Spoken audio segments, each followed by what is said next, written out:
अब तो सिर्फ एक मंथ बचा है यार, मेरे को डर लग रहा है। मेरे से हो जाएगा ना? मैथ्स के इंपॉर्टेंट क्वेश्चंस बता दो। साइंस से हूँ, कर लूँगा। दिन में कितने घंटे पढ़ना होगा? नॉन मैथ से हूँ। अकाउंट्स बता दो कैसे करूँ।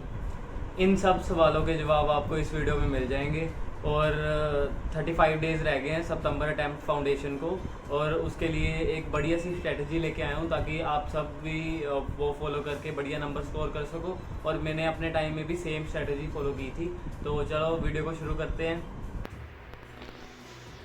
सबसे पहले तो जो कह रहे हैं टाइम नहीं है, उनको मैं बता दूं। मेरे टाइम में मैंने सोचा था मैं 1.5 मंथ्स रिवीजन करूंगा, बट ऐसा कुछ हो गया था कि मेरा एक मंथ ना बीच में मिस हो गया था, तो बैकलॉग हो गई थी। और लास्ट में सिर्फ मुझे 15 to 20 डेज़ मिले रिवीजन करने के लिए। और उस रिवीजन के लिए ना मैंने ये अपने लिए ये चार्ट प्रिपेयर किया था, सेम चार्ट। इधर जो आप देख रहे हो, इधर ना तब डेट्स वगैरह लिखी हुई, डेट और डेज लिखे हुए थे। और बस अभी मैंने ये रेस की है, मतलब अभी आपके सितंबर के शेड्यूल के हिसाब से मैं इधर आपको ये चार्ट एक्सप्लेन कर देता हूँ, आपकी स्ट्रेटजी क्या रह सकती है और इसको फॉलो करके आप अच्छा स्कोर कैसे कर सकते हो। सबसे पहले तो बात कर लें आपके पास टाइम कितना है। देखो, आपके पास 30 डेज़ तो मिनिमम है। मैं ये बात कर रहा हूँ एक 1 अगस्त से लेके, मान लो आपने वीडियो थोड़ी लेट भी देखी है, 1 अगस्त से आप स्टार्ट कर रहे हो, तो आपके पास 31 अगस्त तक का टाइम है रिवीजन का। मैं इतना लेके चल रहा हूँ भी आपके पास 30 डेज़ बड़े आराम से अच्छे वाले हैं कि आप अच्छे से रिवीजन कर सको। मैंने अपने टाइम में ये देख लो, ये 15 मतलब बॉक्सेज हैं इधर। मैंने 15 डेज़ में, ये एक एक दिन है, इधर दिन लिखा हुआ है, मतलब 15 डेज़ में मैंने अपने टाइम पे रिवीजन की थी। और आपके पास तो फिर भी 30 डेज़ हैं। मैं आपको स्ट्रेटजीज़ बता देता हूँ ये मैंने किस हिसाब से प्लानर बनाया है। सबसे पहले तो देख लो, मैथ की बात करते हैं। नहीं छोड़ो, सबसे पहले हम बात करेंगे लो की। लो में आपको पहले तो देखो चैप्टर्स की क्लैरिटी होनी चाहिए। मैं इतना एक्सपेक्ट करके चल रहा हूँ आपसे कि आपने एक बार चैप्टर्स कर लिए हुए हैं बुक से, और अगर नहीं किए हैं तो जल्दी से कर लो। 1 अप्रैल से अपनी रिवीजन स्टार्ट कर देना।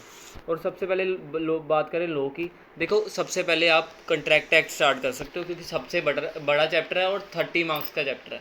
देखो, कंट्रैक्ट एक्ट को मिनिमम 5 डेज़ लग जाते हैं। 5 डेज़ में आपका कंट्रैक्ट एक्ट अच्छे से हो जाएगा, सारी यूनिट्स विद इसके जो पीडीएफ मैंने आपको लिंक प्रोवाइड किया है उस विद, मतलब क्वेश्चंस, मतलब जो भी आपके केस स्टडीज़ वगैरह होते हैं, केस स्टडी क्वेश्चन, उसके साथ मैं बात कर रहा हूँ। ये आपको मैं दिखा दूँ। अगर आपको बुक चाहिए, मतलब ई बुक चाहिए, तो इसका लिंक आपको डिस्क्रिप्शन में मिल जाएगा। ये सेम लिंक मिल जाएगा आपको लो का, ई बुक का। इसमें आपको वही मतलब सारी केस स्टडीज़ मिल जाएंगी। इधर ये लिखा होगा सी ए गुरप्रीत सर लो बुक या लो बुक्स कुछ लिखा होगा, और इधर आपको डिस्क्रिप्शन में लिंक मिल जाएगा, या आपको टेलीग्राम चैनल पे मिल जाएगा। ये टेलीग्राम चैनल है मेरा, इसको आप ज्वाइन कर सकते हो लिंक के लिए। और बात आती है लो पे। देखो, डेज़ आपने ना अपने हिसाब से फिक्स करने हैं। मैंने 5 दिन में इंडियन कॉन्ट्रैक्ट एक्ट कर लिया था बुक से। नोट्स मेरे बने हुए थे, मैंने बुक से कंप्लीट कर लिया था। देखो, डेज़ बिल्कुल आप पे ही रहेंगे। आप इधर इंडियन कॉन्ट्रैक्ट एक्ट को मैंने 5 डेज़ दिए हैं, आप इसको ज़्यादा भी दे सकते हो। आप इसको, मतलब आपके पास 30 डेज़ हैं, आप शेड्यूल कर लो कि आपका कितने दिन में अच्छे से हो जाएगा विद बेटर क्लैरिटी। मतलब आप इसमें से क्वेश्चन भी कर रहे हो और इंडियन कॉन्ट्रैक्ट एक्ट बिल्कुल फिनिश भी कर रहे हो। उसके बाद रेगुलेटरी फ्रेमवर्क को सिंगल डे दिया है, सिंगल डे में हो जाता है रेगुलेटरी फ्रेमवर्क। इतना बड़ा चैप्टर नहीं है, 6 मार्क्स का चैप्टर है। 30 मार्क्स 6 मार्क्स ऐसे लगा के चलो। उसके बाद मैंने कंपनीज एक्ट को 2 डेज़ दिए थे, मेरे 2 दिन में कंपनीज एक्ट भी हो गया था, बुक से पूरा रीड करके अच्छे से हो गया था विद क्वेश्चन आंसर। और उसके बाद पार्टनरशिप एक्ट को मेरे 3 दिन लगे थे, और एलएलपी को सिंगल डे, और नेगोशिएबल को फिर से 2 दिन, और सोगा को मैंने 1 दिन दिया था क्योंकि मेरे को सोगा पहले से थोड़ा अच्छे से क्लियर था, मेरे को आता था। तो आप सोगा के लिए दिन बढ़ा सकते हो। आप देखो, ये 15 डेज़ है, ये 15 डेज़ में आपका हो जाएगा, इतनी स्पीड से करोगे। देखो, मेरे पास टाइम कम था, मेरे पास सिर्फ 20 डेज़ थे रिवीजन के लिए, इसलिए मैंने सब चैप्टर को ना दिन बहुत ज़्यादा कम दिए थे क्योंकि मैंने सिलेबस जल्दी में कंप्लीट करना था। आपके पास टाइम है, आप अच्छे से कर सकते हो, ठीक है। आप एक एक वर्ड को क्लैरिटी से समझ के फिर कर सकते हो, तो आप एक एक दिन इनका बढ़ा भी सकते हो। और आप ये देख लो, इतने दिन में आपका सिलेबस हो रहा है, क्योंकि अगर मैंने 15 डेज़ में लोगों का सिलेबस कर लिया, तो आप 30 डेज़ में तो कर ही सकते हो ना। मैं 30 डेज़ क्यों, आप 25 डेज़ ही लगा के चलो। 25 डेज़ मतलब 31 अगस्त तक आपका लो का हो जाएगा एक बार बिल्कुल प्रॉपरली रिवाइज। उसके बाद बात करते हैं मैथ्स की, ठीक है। सेम बात मैथ्स की आती है। मैथ्स के मैं बताता हूँ, मेरे पास 15 डेज़ थे और 15 ही चैप्टर थे। मतलब हमारी बुक में 18 चैप्टर हैं, 18 चैप्टर हैं हमारी बुक में। बट क्या हो गया, एक चैप्टर तो मैंने किया नहीं था, कैलकुलस वाला चैप्टर था, वो मैंने मतलब छोड़ा था, तो 17 चैप्टर हो गए। और ये LR के मैंने 4 चैप्टर है 2 दिन में कर लिए थे, इसलिए 15 डेज़ में ये सारा पोर्शन मेरा ये वाला मैथ का कवर हो रहा था। ये देखो, ये सारा मैथ का एक एक चैप्टर एक एक दिन दिया हुआ मैंने। बट आप दिन ज़्यादा दे सकते हो, आप दिन ज़्यादा देकर मतलब अच्छे से तैयार कर सकते हो। मैं बता रहा हूँ, मैथ्स का एक चैप्टर कभी भी एक दिन में रेडी नहीं होता। मुझे मजबूरन करना पड़ा और मेरा मैथ इतने अच्छे से रेडी भी नहीं हुआ था। आप क्या कर सकते हो, आप मैथ अच्छे से एक चैप्टर को ना 2 दिन दे सकते हो और अच्छे से तैयार कर सकते हो, ठीक है। और मैथ की एक चीज़ आपको अच्छे से बता दूं, मैथ और लॉ में आप सुबह मान लो 5 बजे उठ रहे हो, ये तो मैं मान के चल रहा हूँ, क्योंकि देखो सारे बच्चे इस टाइम पे 5 या 5:30 ज़्यादा से ज़्यादा उठ सकते हैं, उठ जाते हैं, उठ सकते नहीं, उठते ही हैं सारे।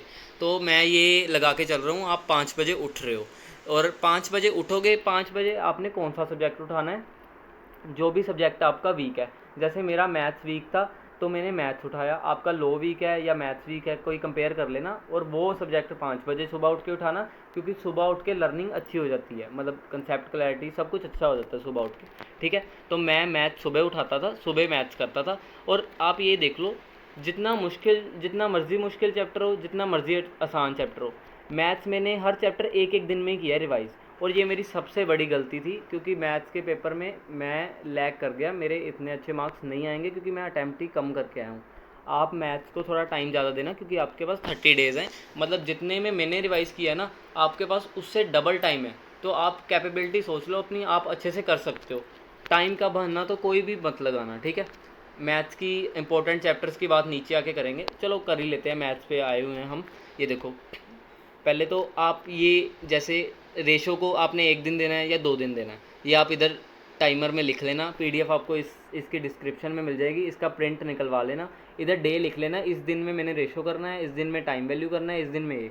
अगर आपके पास डे फिक्स होंगे तो आप कर लोगे, नहीं तो आपका मन नहीं करेगा, मैं बता रहा हूँ सीरियसली। और उसके बाद मैथ्स के इंपॉर्टेंट चैप्टर्स पे आते हैं। पहले तो देखो मैथ्स का इंपॉर्टेंट चैप्टर्स ना, ये देखो सबसे पहले तो पहले 3 चैप्टर हैं, रेशो 5 मार्क्स, इक्वेशन 4 मार्क्स और लीनियर इक्वेशन 1 मार्क्स, ठीक है। ये चैप्टर मिला के 10 मार्क्स के होते हैं, ये 3 चैप्टर। मैं प्रेफर कभी नहीं करूँगा आप स्टार्ट इस चैप्टर से करो, क्योंकि वेटेज TVM की सबसे बेस्ट है और सबसे बेस्ट चैप्टर इसमें से स्कोरिंग चैप्टर है। सबसे पहले आप TVM उठाओ, 14 मार्क्स अपने पक्के करो। 14 में से 14 ऑब्वियसली नहीं आएंगे, बट आप 14 है ना, आप यार 7 से 8 मार्क्स ही लेके चलो, पेपर में आएंगे, ठीक है। TVM तैयार करो अच्छे से। उसके बाद आप तैयार कर सकते हो अपना मैथ्स को, एक बार छोड़ दो, आप आ जाओ LR पे। LR के चारों चैप्टर तैयार करो। चारों चैप्टर मतलब 20 मार्क्स, 20 और 14 कितने हो गए, 20 34 हो गए। और 34 मार्क्स इधर आपने तैयार कर लिए। मैं बता रहा हूँ 34 आपको लग रहे हैं, आप कहोगे 34 कर लिए हैं, 40 चाहिए, कभी भी उधर नहीं आएंगे मार्क्स कम आते हैं, इसलिए ज़्यादा हमने तैयार करके जाना है, ठीक है। उसके बाद स्टैटिस्टिकल रिप्रेजेंटेशन, ये 8 मार्क्स का, ये हमने करके ही जाना है। अच्छा चैप्टर है, थ्योरी वाला चैप्टर, अच्छे मार्क्स आते हैं। उसके बाद central tendency and dispersion 10 marks, ये भी हमने प्रायोरिटी में रखना है। उसके बाद अपना आता है इंडेक्स नंबर, ये भी प्रायोरिटी में रखना है। उसके बाद इतना सब जब आपने कर लिया ना, उसके बाद आपने मैथ्स पे फिर से आ जाना है। मैथ्स पे आप PNC कर सकते हो, उसके बाद PNC करो अच्छे से, ठीक है। उसके बाद मैं सीक्वेंट एंड सीरीज़ भी आपको नहीं कहूँगा, सेट्स रिलेशन फंक्शन भी नहीं कहूँगा। आप PNC करो। PNC के बाद आप उठाओ अपना प्रोबेबिलिटी और फिर थ्योरेटिकल डिस्ट्रीब्यूशन, फिर कोरिलेशन। इस सीक्वेंस से आप जाओ तो आपका अच्छे से प्रिपेयर हो जाएगा, क्योंकि ये रिलेटेड चैप्टर्स हैं सारे। और मैं आपको बता दूं, कोरिलेशन, रिग्रेशन, थ्योरेटिकल डिस्ट्रीब्यूशन और प्रोबेबिलिटी, ये चैप्टर 6 18 मार्क्स के हैं।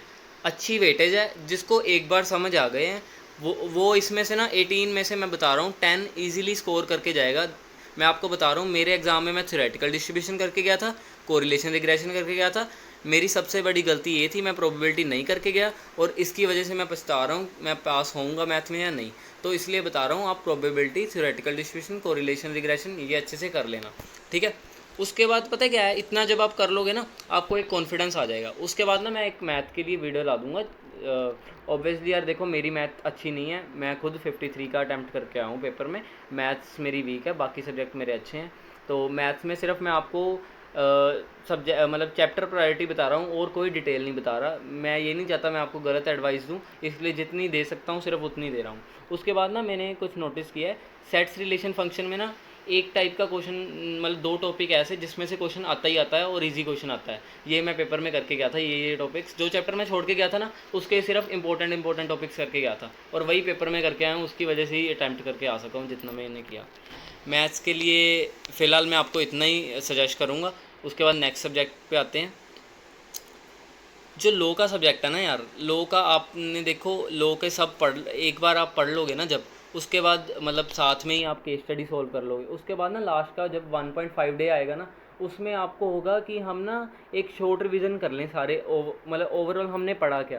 क्योंकि लास्ट के दिन क्या होगा, जब आप पेपर देने जाओगे अपना एग्ज़ाम में, एक दिन पहले सुबह उठोगे, एक बार ऐसे लगता है ना भी सब वैनिश हो गया, कुछ नहीं याद। उस डे के लिए 5 बजे उठ के जो आपने पढ़ना है, उसके लिए मैं आपको सजेस्ट करूँगा आप चार्ट बुक पढ़ लेना। ये चार्ट बुक नहीं है, मतलब मेरे खुद के मैंने चार्ट बनाए थे, आप अपने भी बना सकते हो रिवीजन टाइम पे। ये देखो जैसे पार्टनरशिप के बने हुए हैं, ये चार्ट्स मैंने बनाए थे। सिर्फ 2 चार्ट हैं, इसमें आईसीए चैप्टर नहीं है और इंडियन रेगुलेटरी फ्रेमवर्क नहीं है, बाकी सारे चैप्टर्स कवर है इसमें। आपको इसके लिंक भी यही जो मैंने आपको बताया था, ये लिंक डिस्क्रिप्शन में मिल जाएगा। लो का सब कुछ इसमें है, जो जो मेरा मटेरियल है, जो जो मैंने यूज़ किया था, सब इस लिंक में आपको डिस्क्रिप्शन में मिल जाएगा या टेलीग्राम ग्रुप में मिल जाएगा। ठीक है, टेलीग्राम ग्रुप भी डिस्क्रिप्शन में मिल जाएगा लिंक। और देखो मैं बता रहा हूँ, मैं अपने लो के टाइम में क्या करके गया था। लो का मैंने सब तैयार कर लिया, सारी केस स्टडी कर ली थी। उसके बाद क्या हुआ, लास्ट के 1.5 डे मैं ये सारे चार्ट्स पढ़ गया, और पेपर में ना ये सारा मुझे याद था, मतलब जो जो पेपर में आ रहा था मुझे ये लग रहा था कि मैंने ये तो सुबह सुबह ही पढ़ा है, और मैं उधर अच्छे से करके आ गया अपना अटैम्प्ट। इस चार्ट में कुछ ज़्यादा नहीं है, सिर्फ मान लो ये एक्सेप्शन है, इसके नेम है, सिर्फ कुछ अंदरली डिटेल नहीं है, सिर्फ हमने नेम पढ़ने हैं, और ऊपर ले जैसे हम 12th में रटते थे ना बिजनेस स्टडीज़ वाले, सिर्फ वो चीज़ लिखी है। ठीक है, उसके बाद आईसीए चैप्टर है बहुत बड़ा, 30 मार्क्स की वेटेज रखता है। मैं आपको कहूँगा आप 30 मार्क्स ना देखो, आप 70 मार्क्स देखो। बाकी चैप्टर 70 मार्क्स रख रहे हैं ना, आप बाकी चैप्टर छोटे हैं, बाकी चैप्टर इतने अच्छे से रेडी करके जाओ कि 70 में से आप अच्छे से स्कोर कर पाओ। और आईसीए आपने एक बार 5 दिन में लगा के पढ़ लिया, उसके बाद इसके ना क्वेश्चन इतने अच्छे से कर जाओ कि आप क्वेश्चन इतने अच्छे से निकाल पाओ ना पेपर में, कि आप चैप्टर मान लो एक दिन पहले नहीं भी पढ़ के जा रहे ना इंडियन कॉन्ट्रैक्ट एक्ट, तो क्वेश्चन आप सारे पढ़ के जा रहे हो और क्वेश्चन आपके निकल जाएंगे। क्योंकि मैंने अपने टाइम पे ऐसे ही किया था, और मैं बता रहा हूँ मैं 100 का 100 अटैम्प्ट करके आया हूँ लॉ में, और मतलब है मुझे कॉन्फिडेंस कि लॉ में अच्छे मार्क्स आ जाएंगे। और लॉ मैंने फिर से देख लो 15 डेज़ में रेडी की थी, आपके पास फिर से 30 डेज़ हैं, आप और भी अच्छे से कर सकते हो, आप डबल कर सकते हो मेरे से, और एक बेटर वे में कर सकते हो। ठीक है, उसके बाद बात आती है अकाउंट्स की। देखो अकाउंट्स एक कंसेप्चुअल बेस्ड मतलब हमारा है, आपको कंसेप्ट सारे क्लियर हैं। अब क्या होगा, आप ना क्वेश्चन कर रहे होगे सारे, मतलब मुझे कमेंट्स भी आए थे भी अकाउंट्स कैसे प्रिपेयर करें। मैं आपको बता रहा हूँ, अकाउंट्स मान लो आप जो भी अब क्वेश्चन कर रहे हो ना, एमटीपी का कर रहे हो, बुक का कर रहे हो, या कोई भी कर रहे हो, पीवाईक्यू कर रहे हो, आप नोटबुक पे ना अच्छे से लिख लो उसे। जैसे ये देखो अकाउंट्स का, ये मैंने अपने टाइम पे, ये देखो मैंने अपने टाइम पे ना, जैसे मैं कंपनीज अकाउंट्स कर रहा था प्रैक्टिस, रिवीजन टाइम की बात कर रहा हूँ, उससे पहले मैंने कोई साफ सी नोटबुक नहीं बनाई जिसमें मैं अच्छे से सोल्व कर रहा था। मैं ऊपर से ही सारे बस कंसेप्ट अच्छे से समझ रहा था। उसके बाद मैंने जैसे ये नोटबुक बनाई कंपनी अकाउंट्स, ठीक है, उसके बाद मैंने जो भी क्वेश्चन कर रहा था ना, इधर लिखा हुआ है देखो क्वेश्चन 2, ये मुझे पता है ये क्वेश्चन 2 कहाँ पे है मेरी बुक में, मैंने कहाँ से किए हुए हैं, ये मैंने नितिन सर की बुक से किए हुए हैं सारे क्वेश्चन। तो क्वेश्चन 2 ये था, उसका मैंने आंसर ना साफ़ सुथरा लिख लिया। अब क्या होगा साफ़ सुथरा आंसर लिखने का फ़ायदा, जब मैं पेपर में जाऊंगा तो पेपर में यही मतलब मैं ना एक दिन पहले, देखो आप सोल्व बिल्कुल नहीं कर सकते सारा, तो एक दिन पहले आपको रीड ही करना पड़ेगा। एक दिन पहले जब आप बुक से रीड करते हो ना, तो वो बहुत मुश्किल होता है। तो आप वही अपनी नोटबुक बनाई होगी, आपके कंसेप्ट क्लियर होंगे, तो आप यही सारा रीड करके जाओगे ना। ये देखो जैसे मैंने ना कंसेप्ट सारे रीड कर लिए थे एक दिन पहले, क्वेश्चन पढ़ा, उसका आंसर पढ़ा, तो मुझे याद आ गया हाँ ऐसे करते थे। और जो जो मेरी गलतियाँ होती थी ना रिवीजन के टाइम पे, वो भी मैंने इधर मार्क करी होती थी भी ये मेरी गलती हो रही है, और मैं पेपर में ये गलती नहीं करके जाऊँगा। ठीक है, जैसे ये वैसे गलती तो नहीं है, एक मिनट, इधर मैंने वो वाला पेज लगाया नहीं है, गलती कोई मेरी जहाँ पे हुई हो। जैसे इन्वेंट्री का क्वेश्चन है, मैंने पूरा सॉल्व किया हुआ है, साफ़ सुथरा किया हुआ है। और पेपर में जैसे मैं क्वेश्चन 6 सिर्फ रीड कर गया, क्वेश्चन 7 एक दिन पहले रीड कर गया। और अकाउंट्स में एक प्रो टिप दे रहा हूँ, जो भी सिमिलर क्वेश्चंस आ रहे हैं ना, मतलब जैसे ऐसा क्वेश्चन है, ऐसे के 3-4 क्वेश्चन आगे, 1-2 सॉल्व करो, बाकी थ्योरेटिकली रीड कर लो, क्योंकि इतना टाइम नहीं है रिवीजन के टाइम पे आप सब कुछ लिख के देख रहे हो, इतना टाइम नहीं होता। बट जितना लिख रहे हो ना वो साफ़ सुथरा लिखो, ताकि एक दिन पहले पढ़ पाओ, क्योंकि एक दिन पहले सॉल्व करने का टाइम नहीं होगा आपके पास। ये देखो, उसके बाद डेप्रिसिएशन मेरा सिंगल डे में हो गया था, बीआरएस भी सिंगल डे, बिल्स भी सिंगल डे, इन्वेंट्री भी सिंगल डे, अकाउंटिंग प्रोसेस, मतलब यार इसमें ना मैंने नॉर्मल चैप्टर +2 वाले सिंगल डे में किए थे। और जो भी है फाइनल काउंट्स, ये थोड़े ना मेरे को मुश्किल चैप्टर लगते थे, इनको मैंने सबको 2-2 दिन दिए थे। और इनकम्प्लीट रिकॉर्ड को भी मैंने 2 दिन देने थे, बट अनफॉर्चुनेटली मेरे पास दिन ही 15 थे पढ़ने के, तो मैं सिर्फ एक दिन ही दे पाया इसको। फिर पार्टनरशिप को 3 दिन दिए। कंपनी अकाउंट्स मेरा थोड़ा क्लियर था क्योंकि मैंने बीकॉम में किया हुआ था, तो इसको मैंने एक दिन ही दिया। थ्योरेटिकल फ्रेमवर्क को एक दिन दिया, ठीक है। ऐसे करके 15 डेज़ में मेरी अकाउंट्स भी रेडी हो गई थी। और मतलब देखो, मेरे टाइम पे डेज़ मेरे हिसाब से थे, आपके टाइम पे डेज़ आपके हिसाब से होंगे। कोई भी पर्सन आपके डेज़ जज नहीं कर सकता, आप कौन सा चैप्टर आपके हिसाब से ही करोगे, क्योंकि आपको पता है आप कौन सा चैप्टर अच्छे से कर सकते हो और कौन सा कितने टाइम में कर सकते हो। तो डेज़, इधर डेज़ वाला कॉलम मैंने खाली छोड़ा है, डेज़ खुद लिख लेना। और बाकी मैं इको पे आता हूँ। इको के देखो, मैंने अपने टाइम पे हैंड रिटन नोट्स बनाए थे, अगर आप यूज़ करना चाहते हो तो वो कर सकते हो, क्योंकि हैंड रिटन नोट्स में क्या है, मैंने एमसीक्यू मार्क किए हुए हैं कि यहाँ से एमसीक्यू आता है। और आप ये चीज़ देखो, इको में 15 डेज़ में ही रेडी किया, 10 चैप्टर से। इंट्रो का एक दिन, डिमांड सप्लाई 2 दिन, क्योंकि ये 15 मार्क्स का था। प्रोडक्शन ये भी बड़ा चैप्टर था, तो इसको भी 2 दिन। डिफरेंशियल ये 15 मार्क्स का था पेपर में, इसको 2 दिन। बाकी एक एक जिसको एक दिन देना था। मतलब मैंने अपने कंफर्ट के हिसाब से शेड्यूल सेट कर लिया था। मैं बता रहा हूँ, मेरा जिस दिन सिलेबस हुआ ना, उसके एक दिन बाद ना मैंने फुल रेस्ट किया पूरा दिन। मतलब उस दिन रेस्ट ऐसे, मतलब उस दिन मैंने ये चार्ट बनाया था और प्रिंट आउट निकलवा के लाया था। उससे अगले दिन से ना मैंने रिवीजन स्टार्ट कर दी थी, और मुझे पता लग गया था कि मेरे पास ना 15 डेज़ है रिवाइज़ करने के लिए, तो मैंने रिवीजन स्टार्ट कर दी थी। और 15 डेज़ के बाद ना आपको मतलब मेरे पास ना 6 दिन या 8 दिन ना और बचे थे। 15 डेज़ पूरे नहीं कहूँगा, 15 डेज़ के बाद भी मेरे पास 6 से 8 दिन बचे थे। उस 6 से 8 दिन में मैंने क्या किया, मैं आपको बता देता हूँ। जब वो डेज़ थे ना, उस दिन मैंने उन डेज़ में मैंने उठाए एमटीपी। मैं पहले तो मान लो आपका, जैसे आपका 31 अगस्त को ख़त्म हो जाएगा, मैं एक्सपेक्ट कर रहा हूँ रिवीजन ख़त्म हो जाएगी। मान लो जिस दिन आपकी 31 अगस्त को रिवीजन ख़त्म हुई, एक मिनट, 31 अगस्त को आपकी रिवीजन ख़त्म हुई, आप 1 सितंबर को, ठीक है, सुबह उठो, मान लो आप लो कर रहे हो, लो का एक एमटीपी उठाओ, सोल्व करो, देख लेना आपसे कितना होगा। मान लो आपके लो में आगे 100 का आपने किया, आपसे मान लो 70 का अटैम्प्ट हो गया पेपर में, और 70 में से आप लगा लो 40 या 45 ही आएंगे मार्क्स, ठीक है। उसके बाद क्या करना है, सुबह उठ के आपने पेपर किया, उसके बाद आपके पास ना पूरा दिन पड़ा है। जैसे आपके पेपर के एक दिन पहले आपके पास पूरा दिन होता है, मान लो 1 सितंबर की बात हो रही है, 1 सितंबर का पूरा दिन आपने ऐसे पढ़ना है, पूरी लो ख़त्म करनी है इसमें, पूरी लो ऐसे पढ़नी है जैसे आप पेपर के एक दिन पहले पढ़ रहे हो। और 1 सितंबर को लो पढ़ के 2 सितंबर को सुबह ना लो का फिर से पेपर देना है, ऐसे समझ के 3 घंटे लगा के कि आप ना एग्ज़ाम टाइम में दे रहे हो। कोशिश करना, ये ना एग्ज़ाम टाइम आपका 2 बजे होता है ना, तो आप कोशिश करना 2 बजे ही पेपर देना, मतलब 2 बजे लो का पेपर उठाना और लो का पेपर सोल्व करने बैठ जाना। 3 घंटे में लो का पेपर सोल्व करके साइड पे रख देना। आपको ऐसा फील आएगा कि आप एग्ज़ाम में बैठे हो, और आपको इतना पता लग जाएगा कि एग्ज़ाम के एक दिन पहले आपने कौन सा मॉड्यूल उठाना है, कौन सी बुक उठानी है, कहाँ से पढ़ना है, क्योंकि एक्सपीरियंस आपको पहले ही हो जाएगा। मान लो 2 सितंबर तक आपने एक और 2 सितंबर को आपने लो की, अब बारी आ गई 3 सितंबर की। 3 सितंबर हम सुबह उठे, मैथ्स उठाई, मैथ का एक पेपर, एक एमटीपी सोल्व किया, आपको पता लग जाएगा आपके कितने सही हैं। मान लो आपके, मैं ज़्यादा नहीं कह रहा, 45 to 50 सही होंगे, ठीक है, 45 to 50 सही है, कॉन्फिडेंस इधर नहीं आया आपको। अब आप क्या करना है, जैसे एक दिन पहले लो पढ़ते हैं ना, एक दिन पहले सॉरी मैथ्स पढ़ोगे आप पेपर के एक दिन पहले, उसी हिसाब से अब आपको 3 डेट को ना, 3 डेट को पूरा दिन मैथ्स पढ़नी है, और अगले दिन 2 बजे फिर से मैथ्स का, मतलब 4 तारीख को 2 बजे फिर से मैथ्स का पेपर देने बैठ जाना है। और आपने इम्प्रूवमेंट चेक करनी है कि बिना पढ़े कितने मार्क्स आ रहे थे, और एक दिन पहले पढ़ के कितने मार्क्स आ रहे हैं, आप देखना आपकी इम्प्रूवमेंट होगी। और आप ये चीज़ लगा के रखना, इधर जितने मार्क्स आ रहे हैं ना पेपर में 10 मार्क्स मैथ्स में उससे कम ही आएंगे, ठीक है, ये चीज़ सोच के रखना। मान लो इधर 70 लेके आ रहे हो तो उधर 60 ही आएंगे, ये चीज़ का ध्यान रखना, ठीक है। उसके बाद हाँ बस 3-4 तरीक को मैथ हो गया। फिर आपने मान लो अकाउंट्स उठा लिया, 5-6 को अकाउंट्स उठा लिया सेम तरीके से जैसे लोअर मैथ की है, और 7 और 8 को आपने उठा लिया अपना इको सेम तरीके से, ठीक है। इससे आपके क्या हो गए, एमटीपी तैयार हो गए, ठीक है, एमटीपी रेडी हो गए, आपके पीवाईक्यू रेडी हो गए, ठीक है। आप चाहे एमटीपी उठा लेना ये पर्पस के लिए, चाहे पीवाईक्यू उठा लेना।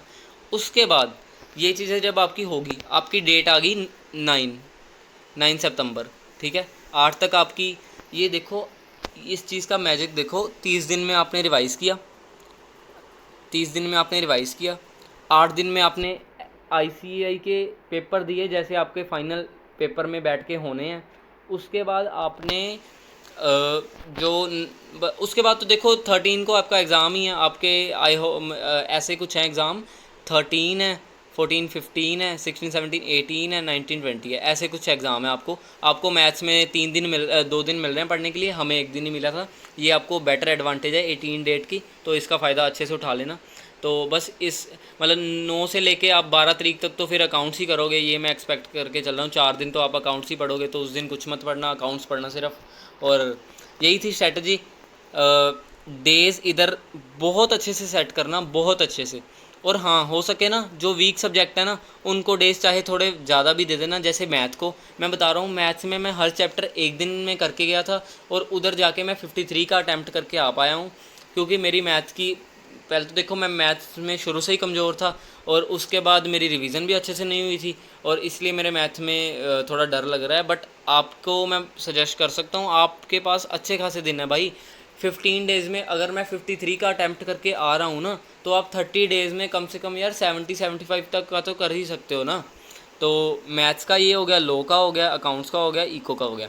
अगर और भी कोई डाउट रहा हो तो आप मुझे बता देना। 1 मिनट मैं सारी स्लाइड चेक कर लूँ, कुछ रह तो नहीं गया। ये स्लाइड का इसका लिंक आपको मिल जाएगा डिस्क्रिप्शन में। उसके बाद टेलीग्राम आप ज्वाइन कर लेना, इसका भी आपको डिस्क्रिप्शन में मिल जाएगा। और ये चारों लिंक इस गूगल ड्राइव तक पहुंचने के लिए, इस ड्राइव तक पहुंचने के लिए ये चारों लिंक आपको डिस्क्रिप्शन में मिल जाएंगे। और उसके बाद ये लो की चार्ट बुक फिर से इसी लिंक में मिल जाएगी। और अकाउंट्स के ये तो चलो मेरे टाइम पे जो मैंने बनाए थे वो है, आप अपने खुद जब रिवाइज़ करोगे तो अच्छे अच्छे साफ साफ अकाउंट्स के क्वेश्चन लिख लेना, ताकि एक दिन पहले पढ़ सको उनको, और एक दिन पहले आपका टाइम वेस्ट ना हो, ठीक है। एक दिन पहले मतलब पैनिक ना हो। और इको का सॉरी मैं आपको बताना भूल गया, जैसे मेरे नोट्स बने हुए थे, मेरे हैंड रिटन नोट्स हैं, वही लिंक में मिल जाएंगे आपको। हैंड रिटन नोट्स जैसे ये देखो एमसीक्यू इधर मैंने लिखा हुआ है ना, जैसे इसमें से एमसीक्यू आने के चांस हैं, इसमें से हाईलाइट किया, इसमें से एमसीक्यू आने के चांस है। ये देखो ये मैंने एमसीक्यू लिखा हुआ है, स्टार लगाया हुआ है, ये स्टार लगाया हुआ है। जहाँ जहाँ स्टार हैं और जहाँ जहाँ एमसीक्यू है ना, यहाँ से एमसीक्यू आने के चांस हैं। तो ये मेरे हैंड रिटन नोट्स हैं। मैं बता रहा हूँ ये नोट्स ना पेपर के 1.5 डेज़ पहले मत उठाना। मतलब अगर मेरे नोट्स से पढ़ रहे हो ना तो अभी से थोड़ा सा पढ़ लो, क्योंकि 1.5 डे पहले कोई भी नई चीज़ उठाओगे ना पैनिक होएगा। ये नोट्स अभी से उठा लो, फिर आप रेफ़र कर सकते हो 1.5 डे पहले यही पढ़ लेना। मैं अपने टाइम पे 1.5 डे में यही पढ़ के गया था, और मेरे मतलब मैं 83 का अटैम्प्ट करके आया हूँ इकोनॉमिक्स का पेपर। और ये कोई कम मार्क्स नहीं है, हाँ थोड़े से मैं और अटैम्प्ट कर सकता था बट श्योरिटी नहीं थी। तो जहाँ पे भी स्टार लगे हैं ये पढ़ लेना अच्छे से। और इको में एक और चीज़ बतानी थी आपको, क्या था, चलो कोई ना, मैं दिमाग में नहीं आ रही अभी, मैं बाद में जब दिमाग में आएगी कोई ना मैं कर लूँगा इंक्लूड कहीं। और उसके बाद मैथ की वेटेज आ गई है। उसके बाद इम्पोर्टेंट चैप्टर के मैथ के आपको मैंने बता दिए हैं। और मैथ्स के आपको क्वेश्चन ना लिंक में मिल जाएंगे। मैथ का मैं आपको कोई नोट्स नहीं प्रोवाइड कर रहा, क्योंकि मैं नहीं चाहता कोई मैं ऐसी चीज़ प्रोवाइड करूँ जिससे कोई फ़ायदा ही ना हो, या कुछ आपको फ़ायदा मतलब कोई फ़ायदा जिसका बेनिफिट ही नहीं है वो चीज़ मैं प्रोवाइड ही क्यों करूँ। मैथ के सिर्फ मैं आपको एमसीक्यू वगैरह प्रोवाइड कर दूँगा जो हमारे ग्रुप्स में आते हैं टेलीग्राम के, और उसका लिंक सेम डिस्क्रिप्शन में। और फिर बेस्ट ऑफ लक आपके एग्ज़ाम के लिए। और मैं आपको बता दूँ मेरा जून में मैंने एग्ज़ाम दिए थे, और मेरा रिज़ल्ट आने वाला है 29 अगस्त को। और बाकी सब्जेक्ट में मुझे उम्मीद है मैं आराम से पास हो जाऊंगा। मैथ्स में मैं 53 का अटैम्प्ट करके आया था, इसमें से मुझे 40 चाहिए। होप सो मेरे 40 आ जाएँ और मैं फाउंडेशन निकाल दूँ इस बार। नहीं तो फिर कोई बात नहीं, सितंबर में आपके साथ ही कर देते हैं यार, ऐसा हो ना, पर चलो कोई बात नहीं। और best of luck for your exams. और बस मिलते हैं फिर नेक्स्ट वीडियो में। ये चीज़ प्रिंट आउट निकलवा लेना और अपनी ना दीवार के सामने लगा लेना, ये चीज़ आपको सच में काम आएगी, मेरे को आई थी और आपको भी आएगी। तो होप सो ये वीडियो हेल्पफुल रही होगी, और सब्सक्राइब वगैरह अगर करना होगा तो आप कर देना। और मिलते हैं फिर नेक्स्ट वीडियो में। Take care, bye bye.